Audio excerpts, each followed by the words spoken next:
नमस्कार। SPT news में आपका स्वागत है। पेश आज 18 जून 2026 गुरुवार शाम 7:15 राजस्थान की बड़ी खबरें।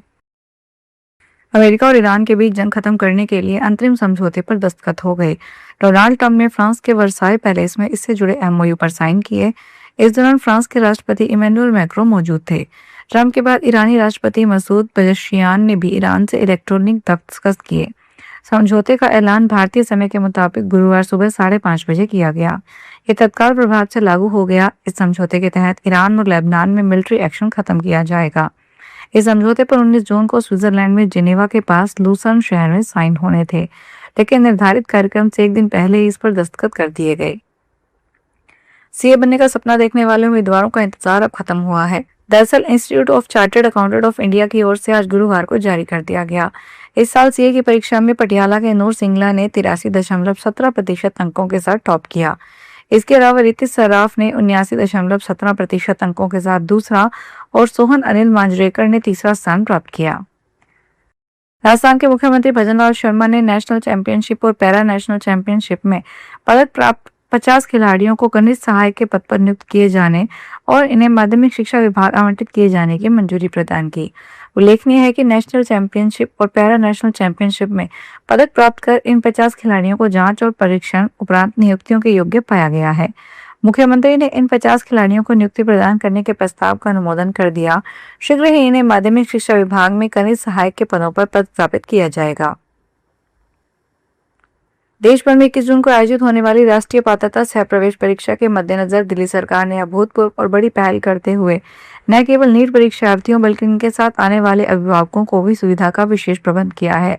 मुख्यमंत्री रेखा गुप्ता ने कहा कि यह पहली बार है जब परीक्षा केंद्रों पर परीक्षा देने वालों के साथ साथ उनके माता पिता और परिजनों के आराम और सुविधा को ध्यान में रखते हुए कूलिंग जोन बनाए जा रहे हैं। यहाँ उनके बैठने की सुविधा, स्वच्छ पेयजल, शिकंजी आदि आवश्यक सुविधाएं उपलब्ध रहेगी। राजस्थान की सड़कों पर सुगम, सुरक्षित और नियमबद्ध यातायात व्यवस्था कायम करने के लिए पुलिस मुख्यालय के निर्देश पर शुरू हुआ महाअभियान हर दिन नए रिकॉर्ड बना रहा है। इस पूरे अभियान की कमान महानिदेशक पुलिस यातायात अनिल पालीवाल और अतिरिक्त महानिदेशक पुलिस यातायात डॉक्टर बीएल मीना संभाल रहे हैं, जिनके सुपरविजन में जिला पुलिस एंड ट्रैफिक टीमें सुबह से देर रात तक काली फिल्म, अवैध हूटर और मॉडिफाइड चेसिस वाले वाहनों को खंगाल रही है। आंकड़ों के अनुसार 13 दिन के भीतर राजस्थान पुलिस ने कुल 1,10,206 वाहनों के खिलाफ सख्त दंडात्मक विधिक कार्रवाई की है। राजस्थान हाईकोर्ट ने पूर्व मंत्री महेश जोशी की गिरफ्तारी को चुनौती देने वाली बंदी प्रत्यक्षीकरण याचिका को खारिज कर दिया। यह याचिका उनके बेटे रोहित जोशी ने दायर की थी, जिसमें जल जीवन मिशन से जुड़े करोड़ों रुपए के घोटाले में उनके पिता की गिरफ्तारी को अवैध बताया गया था। राजस्थान हाईकोर्ट ने याचिका खारिज करते हुए राजस्थान एंटी करप्शन ब्यूरो और विशेष न्यायाधीश की कार्यप्रणाली पर गंभीर टिप्पणी की और कई प्रक्रियात्मक खामियों को उजागर किया। मुख्य न्यायाधीश उमाशंकर व्यास और जस्टिस अशोक कुमार जैन की पीठ ने अपने विस्तृत आदेश में कहा कि गिरफ्तारी के आधार को लिखित रूप में बताना एक संवैधानिक अनिवार्यता है, लेकिन इस मामले में इसका सही तरीके से पालन नहीं किया गया। जयपुर के चोमू के कालाडेरा थाना पुलिस ने यूरिया से भरी एक पिकअप गाड़ी जब्त की है। यह कार्रवाई विमलपुरा रोड पर एक हादसे के बाद की गई। इसमें पिकअप ड्राइवर वाहन छोड़कर फरार हो गया। प्रारंभिक जांच में यूरिया का गैर कृषि उपयोग के लिए परिवहन किए जाने की आशंका जताई गई है। पुलिस के अनुसार यूरिया से भरी पिकअप और एक टेम्पो के बीच टक्कर हुई। हादसे के बाद पिकअप ड्राइवर मौके से फरार हो गया, जबकि टेम्पो ड्राइवर घायल हो गया। सूचना मिलने पर कालाडेरा थाना प्रभारी पूजा पूनिया के नेतृत्व में पुलिस टीम घटनास्थल पर पहुंची। अजमेर के पृथ्वीराज मार्ग स्थित अजमेर टायर के पास नो पार्किंग जोन में खड़ी कार को हटाने और चालान के लिए फोटो लेने पर महिला ड्राइवर भड़क गई। उसने ट्रैफिक पुलिस के हेड कांस्टेबल पर कार चढ़ाने का प्रयास किया और मौके से कार लेकर फरार हो गई। घटना का वीडियो वहां मौजूद लोगों ने अपने मोबाइल में रिकॉर्ड किया। ट्रैफिक पुलिस के हेड कांस्टेबल महेश कुमार ने कोतवाली थाने में महिला कार ड्राइवर के खिलाफ राजकार्य में बाधा डालने में खतरनाक तरीके से वाहन चलाकर जान जोखिम में डालने के आरोप में मामला दर्ज करवाया है। डीग जिले के सीकर क्षेत्र के गांव बूडली में आज गुरुवार को पूर्व विधायक वाजिब अली के नेतृत्व में ग्रामीणों ने पुलिस प्रशासन के खिलाफ धरना प्रदर्शन शुरू किया। धरने में पूर्व मंत्री राजेंद्र सिंह गुड़ा, जाहिदा खान समेत अन्य कई बड़े नेता शामिल रहे। प्रदर्शनकारी पुलिस द्वारा की गई तोड़फोड़ के बाद टूटे सामान को डीग जिला कलेक्टर कार्यालय ले जाने की तैयारी कर रहे हैं। पैदल मार्च कर न्याय की मांग कर रहे हैं। वहीं पूरा जिला प्रशासन और पुलिस प्रशासन मौके पर तैनात है। पाली जिले के सोदर शहर के वार्ड संख्या 22 और 23 के निवासियों ने गुरुवार को पेयजल समस्या को लेकर एसडीएम ऑफिस के बाहर मटके फोड़कर प्रदर्शन किया। इस दौरान उन्होंने जलदाय विभाग और स्थानीय प्रशासन के खिलाफ जमकर नारेबाजी भी की। वार्डवासी अशोक सैन ने बताया कि किले की घाटी, नयापुरा, सिरवरियों का बास और कोटे के मोहल्ले सहित इन वार्डों के कई क्षेत्र पिछले 2 महीने से पानी की किल्लत से जूझ रहे हैं। पानी का दबाव इतना कम होता है कि वे पहली मंजिल तक नहीं पहुंच पाता और जब तक लोग पानी भरते हैं तब तक आपूर्ति बंद हो जाती है। लोकसभा में विपक्ष के नेता और कांग्रेस सांसद राहुल गांधी ने छात्रों से जुड़े मुद्दों को लेकर एक नया अभियान शुरू किया है। उन्होंने आज गुरुवार को सोशल मीडिया पर पोस्ट करते हुए युवाओं और छात्रों से छात्रों की गूंज अभियान से जुड़ने की अपील की।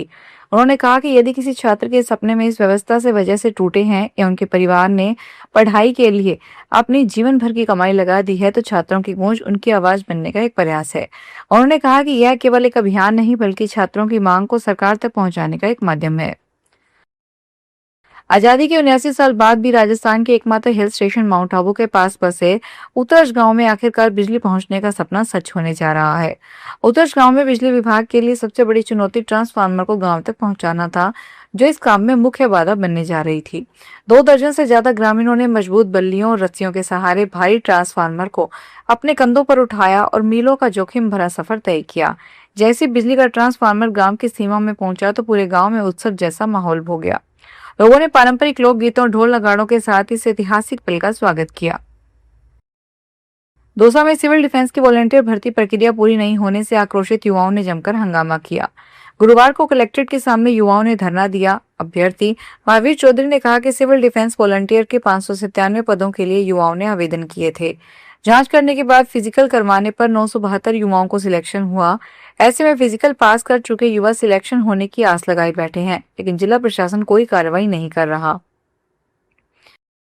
उत्तर पश्चिमी रेलवे के रेलवे सुरक्षा आयुक्त ई श्रीनिवास ने ब्यावर रेलवे स्टेशन का विंडो निरीक्षण किया। निरीक्षण के दौरान उन्होंने स्टेशन पर रेल संचालन, सुरक्षा व्यवस्था तथा यात्री सुविधाओं का जायजा लेकर अधिकारियों से व्यवस्थाओं की जानकारी ली। निरीक्षण के दौरान रेलवे सुरक्षा आयुक्त का कोच ट्रेन के पिछले हिस्से में था, जबकि उसी ट्रेन के आगे के कोच में सवार होने के लिए कई यात्री पटरियां पार करते हुए दौड़ते नजर आए। इस दौरान सुरक्षा नियमों की खुलेआम अनदेखी देखने को मिली। अधिकारियों ने स्टेशन पर सुरक्षा और परिचालन व्यवस्था से जुड़ी जानकारियां भी साझा की तथा विभिन्न व्यवस्थाओं का अवलोकन किया। कोटा में 5 प्रसूताओं की मौत की जांच रिपोर्ट में भजन लाल सरकार को सौंप दी गई है। इस बीच कांग्रेस नेता अशोक गहलोत ने सोशल मीडिया पर लिखा कि मेरी मुख्यमंत्री जी से सीधी और 2 टूक मांग है। इस अक्षम्य लापरवाही के लिए जिम्मेदार बड़े अधिकारियों और डॉक्टरों को तत्काल सस्पेंड कर उनके खिलाफ आपराधिक मुकदमा दर्ज किया जाए। साथ ही पीड़ित परिवारों को तुरंत मुआवजा राशि दी जाए। सरकार को यह स्वीकार करना होगा कि यह पूरी तरह से आपकी सरकार और सिस्टम की घोर विफलता है। फिलहाल इस बुलेटिन में इतना ही, फिर हाजिर होंगे बड़ी खबरों के साथ।